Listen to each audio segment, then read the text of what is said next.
चीन ने तिब्बत कब्जा करने के बाद हम रेफ्यूजी हैं। हमारा घर, हमारा देश पूरा चीन कब्जा कर लिया है और मैं भारत में पैदा हुआ हूँ और जब भी चीन का मुद्दा आता है तो मुझे डबल ड्यूटी लगता है, एक तिब्बती होने के नाते और एक भारतीय होने के नाते। और जहाँ भी जाता हूँ मैं लोगों को ऐसा पर्चा देता हूँ हिंदी में और इंग्लिश में और मीडिया में बात करता हूँ और भारत में ये जागरूकता करने की कोशिश करता हूँ कि तिब्बत की आज़ादी और भारत की सुरक्षा हम सब के लिए एक है, हमारे भविष्य भी यही है और चीन हमारा दुश्मन है और वो पहचाने तो तभी हम चीन को जवाब दे सकते हैं।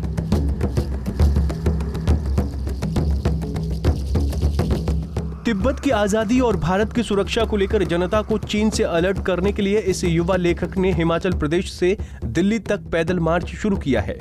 मूल रूप से तिब्बत का रहने वाला युवा लेखक तेनजिन भारत और तिब्बत का झंडा कंधों पर लिए दिल्ली की ओर सड़कों पर पैदल निकल पड़ा है। तेनजिन का कहना है कि चीन हमारा सबसे बड़ा दुश्मन है क्योंकि तिब्बत पर कब्जा करने के बाद अब चीन भारत की सुरक्षा को लेकर खतरा बना हुआ है। पैदल मार्च के 24वें दिन तेनजिन को सोनीपत में देखा गया, जहां वो हिंदी में लिखे गए पर्चे लोगों में बांट रहा था।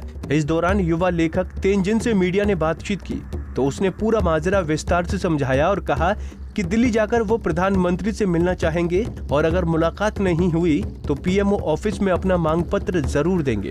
हिमाचल से आया हूँ, आगे दिल्ली तक जाना है।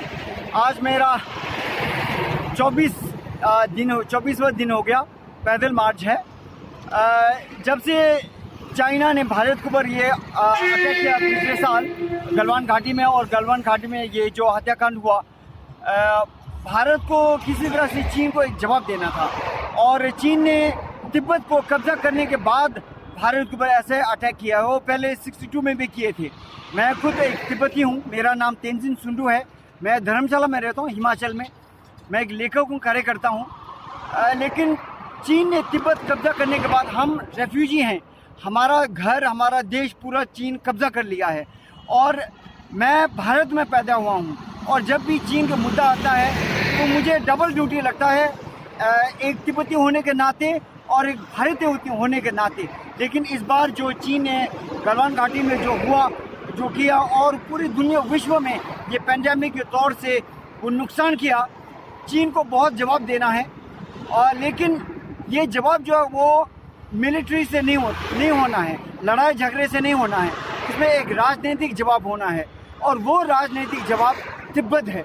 आज तक तिब्बत के बारे में भारत में जानकारी बहुत कम है और जब तक भारत तिब्बत की मुद्दा ना उठाएं, जब तक तिब्बत को ना समझे, भारत चीन को जवाब देने के दूर की बात है, चीन को समझ में नहीं पाएंगे क्योंकि अभी भी भारत में जानकारी बहुत कम है कि चीन ने तिब्बत के ऊपर कब्जा किया, जो कि 25 लाख स्क्वायर किलोमीटर की इतना एरिया है और हिमालय के पार उस तरफ पूरा तिब्बत ही है। तिब्बत कब्जा करने के बाद अब भारत के ऊपर दबाव डाल रहे हैं और इसीलिए तिब्बत की आज़ादी, भारत की सुरक्षा, यही मुद्दे लेके मैं पैदल मार्च जा रहा हूँ और जहाँ भी जाता हूँ मैं लोगों को ऐसा पर्चा देता हूँ हिंदी में और इंग्लिश में और मीडिया में बात करता हूँ और भारत में ये जागरूकता करने की कोशिश करता हूँ कि तिब्बत की आज़ादी और भारत की सुरक्षा हम सब के लिए एक है, हमारे भविष्य भी यही है और चीन हमारा दुश्मन है और वो पहचाने तो तभी हम चीन को जवाब दे सकते हैं।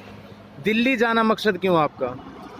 ये दिल्ली जाना एक मकसद है, लेकिन दूसरी ये पूरी 1 महीना की पदयात्रा में जितने हो सके लोगों को रास्ते में मिल के बातें करना और ये पर्चा बांटना कि लोगों को जागरूकता आ जाए, क्योंकि इसके बारे में जागरूकता और उसके बाद जानकारी जो है भारत के कोई भी टेक्स्ट बुक्स में नहीं है और मीडिया भी इसके बारे में नहीं बताता है। तो इसीलिए मैं लोगों को सामने जाके बात रखने की कोशिश करता हूँ और दिल्ली पहुँचने के बाद मैं प्रधानमंत्री की ऑफिस जाके ये मेरा एक पिटिशन है उनके सामने रखने की कोशिश करता हूँ।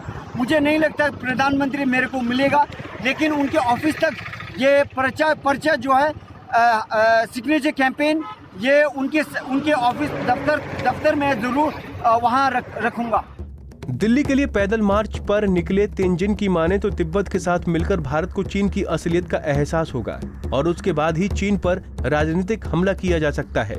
तेंजिन ने इस मौके पर यह भी बताया कि चीन पर सीधा सैन्य हमला भी नहीं किया जा सकता है। ऐसे में तिब्बत की आजादी और भारत की सुरक्षा को लेकर दोनों देशों को कोई न कोई राजनीतिक रणनीति बनानी होगी ताकि चीन अपने मंसूबों में कामयाब नहीं हो सके। सोनीपत से पवन राठी, पंजाब केसरी टीवी।